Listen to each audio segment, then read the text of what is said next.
Shepherd to sit there and ride, and probably in the next 8, 10, 12 laps, probably by lap 325, they'll be chasing you. That's what Morgan's going to do, sit there and be patient. And we will see if that is the way things go within the next half hour or so as we wind down the Transouth 500. We talked earlier about the guys who have looked strong in 1990. Look at this.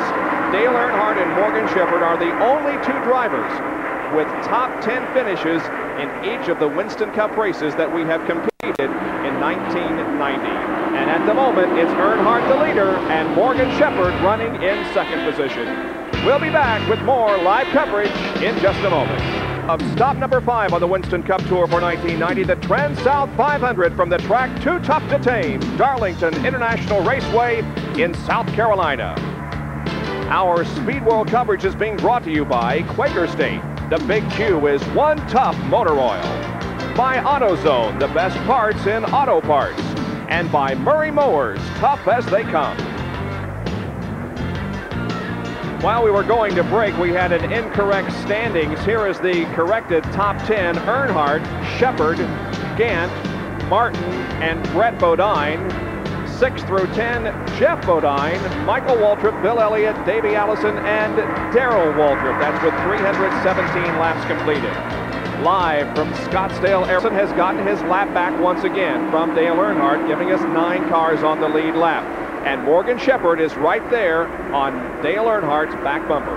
But Harry Gant and Mark Martin has closed up on the back of Harry Gant. I mean, Morgan Shepherd. So we've got 4 cars very, very close. And the number 11 car, driven by Jeff Bodine, has also been on the move recently. There you can see he has gotten around his brother Brett, and Jeff Bodine is now 5th and certainly not out of this race. No, he's not. I believe the car is running better. They had some problems for a while after he got involved in that accident, but the car is back up to speed now. So the Unocal bonus money may be won after all here this afternoon by Jeff Bodine. If it isn't, it will go to Bristol, Tennessee next weekend for the Valleydale Meets 500 that we will have live for you at 1 o'clock. Let's go down to the pit area and get an update on the radial tire situation with Dick Berggren.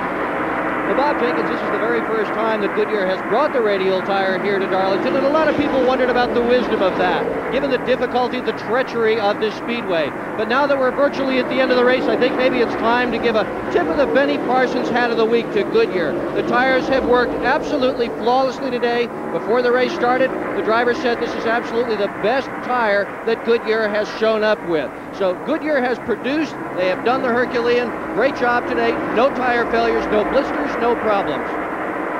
Dick Berggren, why in the world would you buy all that hair and wear a hat? Hey, Benny Parsons.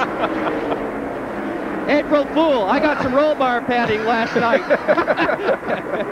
Well, we saw Jimmy Spencer buy a toupee earlier in the year. Now Dick Berggren has also decided to. Benny, when are you going to do that? No, I wouldn't be right. On. No, I wouldn't look right with hair. Yeah. See, Dick has to work outside where the sun's shining, so he needs to. It saves the suntan lotion, doesn't it, Dick? Well, it not only saves the suntan lotion, I'm hoping that some of those pretty girls who've been paying attention to Flat Nose might show up and pay some attention to me. I don't know. Well, we better pay some attention to the front end here because Morgan Shepherd is beginning to get serious about Dale Earnhardt leading this race. Yeah, he sure is. He's now within about a car length on Dale Earnhardt as Morgan Shepherd is looking for the lead here on lap 323 of the Transouth 500. Now, since we talked about Harry Gant and Mark Martin moving in a little bit, they haven't gained any more on the front runners. And Jeff Bodine, we talked about him moving into 5th place. Actually, he's losing ground to the leaders right now. He's about 6 seconds behind. Morgan Shepherd has plenty of time. Bud Moore, I think those guys were correct in telling him as Jerry. Oh, he hits the wall. Morgan gets in the wall hard. And let's see if there's any damage to the car. Let's see how that affected Morgan Shepherd. He may have seen his chances of winning go up against the wall right then. Well, he's told his crew chief, Bud, and others that he is okay. Mark Martin, we understand, also had a similar incident a couple of laps ago, and here it is. Okay, we'll take a look. He goes in and way up towards the wall he goes. Gets a little piece of it. Apparently not too much damage. You can see the little smoke. And now here's Morgan's problem.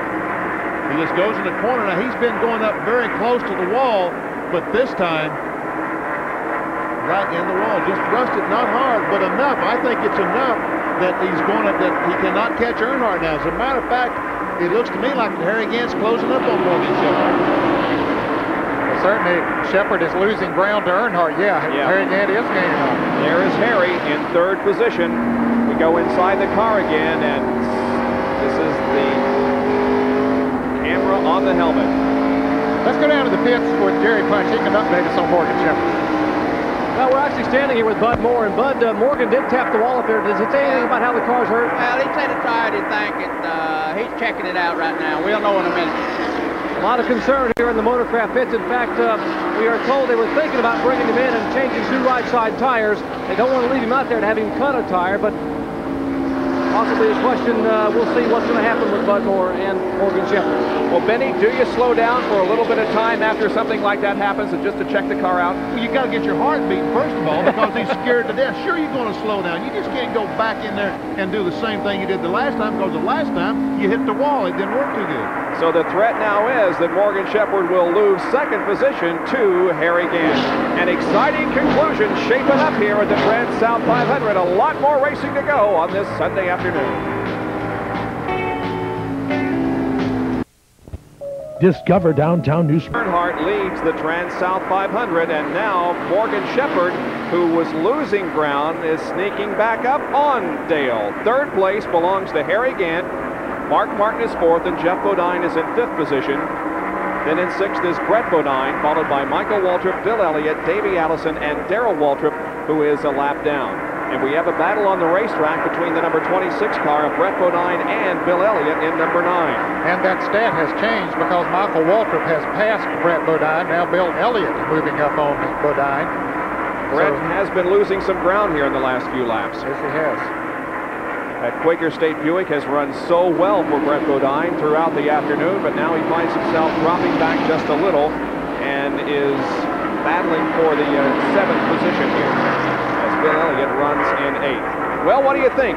That little incident hurt Morgan's car, or has he got the handle back on it? I think it hurt his confidence more than it did anything else. It looks like the handle's back on the race car. Car doesn't have any smoke off the tires where it might be rubbing the fender or anything. He knows now that he has to be very, very patient, because this racetrack will reach out and slap you in the face almost at any time. It sure will, and I think he just sort of tiptoed for 6 or 8 laps there, and he got his confidence back up now, so he's back up there working on Dale Earnhardt again. What do you think, Jerry Punch? That's exactly what happened. In fact, we might mention that the spotter has played a big role in Morgan Shepherd deciding to push the button again. And the spotters are on top of a building up in turn 1. They're on top of the press box here at Darlington. And that spotter, who has binoculars, has been watching Morgan going into turns 1 and 2, looking at that right rear tire to make sure that it's not rubbing too badly. And they finally go ahead and give Morgan the go-ahead and say, okay, push the button and go after him.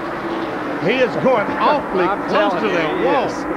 It tells that spotter to tell Martin not to get so close to the wall. Man, did he get close. He was almost in it again between the first and second turns that lap. It's a Chevy versus Ford battle here in the late going, and the Oldsmobile of Harry Gant isn't too far behind.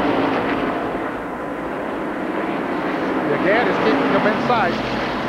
He's the defending champion, of course. And also, he won yesterday's Busch Grand National race that we televised here on ESPN. The helmet cam once again.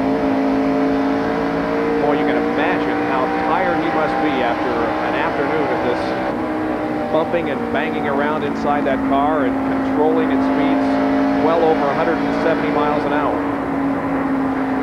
He's not wearing gloves. And he's got a ring on there. He's just like he was going down to the store for the local bread. You can see he was a winner not only last year, but also in 1983. Now, fellas, you know we talked at the top of the show about this Transouth 500 has never been one out of the top 10. Those 3 guys running up front there, Earnhardt started 15th, Shepherd started 19th, Gant started 20th. Those are 3 of the guys we talked about. Exactly the group we was talking about, Devin. Looks like our string of winners coming from the top 10 will be broken here this afternoon. Now look how close Harry Gant is moving in, and Mark Martin is also closing in on the leader. Yeah, we're going to have a 4-car race here in a moment.